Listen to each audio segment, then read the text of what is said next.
Čau, ekipa. Evo, obljubil sem vam včeraj, da bom naredil en update glede mojih priporočil na novo nastalo situacijo, predvsem vezano na tisto točko, kjer govorimo o cenovnem aspektu Dacoina. Povejte mi najprej, ste že predihali vse spremembe, vse novosti? Noro, ne? Skratka, tisto, kar sem želel mogoče izpostaviti danes, eno samo točko, sicer ko pridemo do tabelce, kjer se govori o ceni, govorim tiste stare tabelce, ne, je priporočilo moje, da se pač ne izpostavlja toliko cene več na ta način, kaj bo čez 2 let, pa 3 leta, pa 4 leta, pa 5 let, pa kaj bo, kada bo 10 milijonov, pa 15, pa 20, ne. Sicer je bilo to že prej zame tako, ne, že prej sem pač opozarjal, da te projekcije so lahko nehvaležne, zato ker ljudje na prezentacijah potem si to na svoj način interpretirajo, kljub temu, da rečemo, da je to samo naše mišljenje, ljudje to razumejo kot neke vrste obljubo, ne, nam potem rečejo, saj si rekel, da bo čez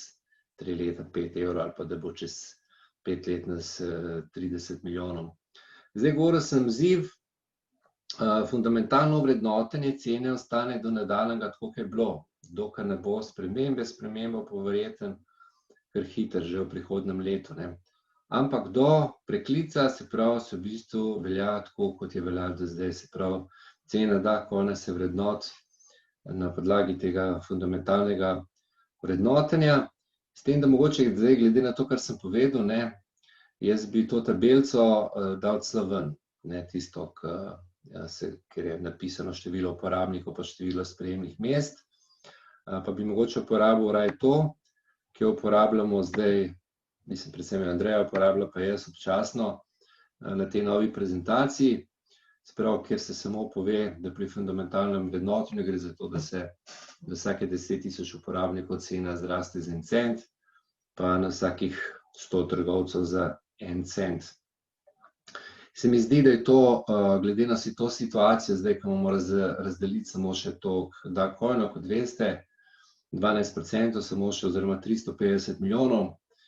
zdaj glede na vse promocije, ki so jih dali ven, jaz mislim, da bo to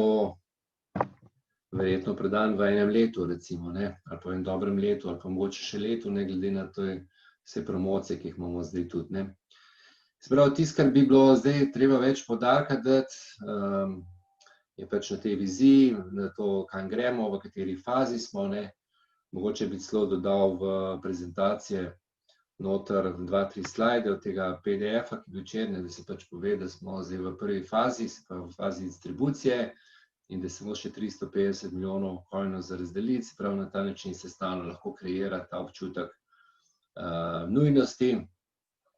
in da ta druga faza je tik pred vrati in ta druga faza bo potem tudi zgradila value, se pravi vrednost, ne. Če še enkrat vrnem za hipec k tej ceni, ne, če ste pozorno poslušali, Chris Risa iz Grosbreka, Igorja pa Roalda, ne, nihče od njih, mislim, da niti enkrat ni omenil cene, ali pa mogoče, da je Igor omenil enkrat, ne. Se pravi, vsi so bolj govorili o uporabnosti, o vrednosti, o tem, kako to zgraditi, zato ker cena je tako, kot jaz rad poudarjam vedno na prezentacijah, ko se pogovarjam z ljudmi, cena, vrednost nečesa je zgolj posledica, ne, se pravi, če bo nekaj dovolj dobro razvito, če bo trg dovolj velik, če bo uporabnost dovolj velika, bo cena prišla sama od sebe, zato je tudi Roald enkrat rekel, da cena sploh ni pomembna, ne, oziroma ni pomembna, da se jo izpostavlja na tak način, kot smo jo do zdaj izpostavljali, zdaj v tej situaciji pa sploh ni več primerno na tak način govoriti o ceni, kaj bo čez, kot sem rekel, čez 2 leta ali pa 5 let, pa ko bo toliko pa toliko uporabnikov. Zdaj, kot sem rekel, je več treba poudarka dati na to strategijo našo, da jih je samo še 350 milijonov, da smo zdaj v času distribucije, da je v bistvu čisto malo še na voljo, na razpolago, da bo to zelo verjetno zelo malo prodan, in potem preidemo v naslednjo fazo usability, se pravi uporabnost. Te faze jasno se že zdaj prepletajo, že zdaj veliko ekosistema narejenega, že zdaj je nekaj trgovin, ampak več poudarka bo sigurno zdaj v naslednjih v naslednjem letu oziroma 2, pač bo bistveno več poudarka na te uporabnosti, kar bo potem v končni fazi prineslo tudi to tako želeno vrednost. Se pravi, to je en slajd, ki bi ga jaz dodal noter, se pravi tega, kakšna je strategija, ko govorimo o ceni, poleg tega, ki sem ga tukaj pokazal, se pravi iz tega novega PowerPointa, kako se fundamentalno vrednot, se pravi ta strategija, kje zdaj smo, kam gremo, in pa tukaj mogoče še ta grafični prikaz, koliko jih je vseh na razpolago, koliko jih je do zdaj prodanih in koliko jih še ostane z distribucijo. To sem imel danes zapovedati, ker sem rekel, da bom ker sem obljubil, da vam bom povedal, nekakšno je moje priporočilo za vse tiste, ki delate prezentacije. Tako da zdaj dajmo na najboljši možni način izkoristiti vse te promocije. Promocije so res neverjetne, iz meseca v mesec, boljše, bolj neverjetne. Tako da dajmo se res raztegniti pa skupaj narediti to, če ima kdo kakršnakoli rab pomoč, če bi se rad kaj posvetoval, veste, kje sem. Tako, toliko za enkrat, hvala lepa in se vidimo kmalu. Čau.